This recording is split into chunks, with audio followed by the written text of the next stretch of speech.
சர்க்காரில் விஜய் வந்துட்டு ரொம்ப நல்லாவே சொல்லியிருக்காரு. ஒரு ஓட்டோட வேல்யூ வந்துட்டு எவ்வளோ இம்பார்ட்டன்ட். அதே மாதிரி அது ஒரு மூவியாக இருந்தாலுமே ஹிஸ்டாரிக்கலாக பார்க்கும்போதுமே ஒரு சிங்கிள் ஓட் வந்துட்டு நிறைய எலெக்ஷன்ஸ் அப்படியே அப்சைட் டவுன் திருப்பி இருக்கு. பட் உங்க ஒரு ஓட்டுனால என்ன மாற்றம் வந்துட போகுதுன்னு நினைக்கிறீங்க? சார், ஒவ்வொரு ஓட்டுமே முக்கியம்தான் சார். அமெரிக்காவில் தாய்மொழி இங்கிலீஷா ஜெர்மனான்ற ஓட்டெடுப்பு நடத்தினப்போ ஒரே ஒரு ஓட்டுல தான் சார் இங்கிலீஷின் முடிவாச்சு.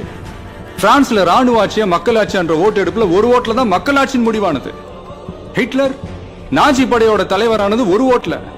வாஷிங்டன் அமெரிக்காவோட இணைஞ்சது ஒரு ஓட்டுல. ஸோ உங்களுக்கு ஒரு சேஞ்ச் வேணும்னு வந்துட்டு ட்விட்டராக இருக்கட்டும், ஃபேஸ்புக்காக இருக்கட்டும், இன்ஸ்டாகிராமாக இருக்கட்டும், எல்லாருமே பேசுவோம். ஆனால் அந்த சேஞ்ச் எங்கேருந்து வரும் அப்படின்னு பார்த்தா நம்ம போய் போடுற அந்த ஒரு ஓட்டு என்ன, என்னோட ஒரு ஓட் வந்து என்னத்தை சேஞ்ச் பண்ணிட போகுது அப்படின்னு நினச்சிட்டு நிறைய பேர் ஓட் பண்ணாமல் இருக்கும். ஸோ இன்னொரு விஷயம் பார்த்தீங்கன்னா நோட்டால் ஓட் போடுறது. அதுவுமே வந்துட்டு எந்த சேஞ்சுமே கொடுக்க போகிறது. பெஸ்ட்டான கேண்டிடேட்டாக சூஸ் பண்ணி ஓட் போடுறதுல வந்துட்டு நீங்கள் எதிர்பார்க்குற அந்த சேஞ்ச் வந்துட்டு அது